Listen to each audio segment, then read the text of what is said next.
యథార్థవంతుల ఎడల నీవు ఎడబాయక కృప చూపి గాఢాంధకారము కమ్ముకొనగా వెలుగు రేఖవై ఉదయించినావు.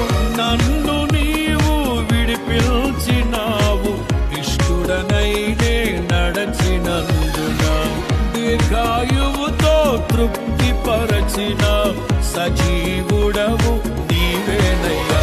నా హృదయములో ఉప్పొంగెనే కృతజ్ఞతా సంద్రమే, నీ సన్నిధిలో స్తుతి పాడ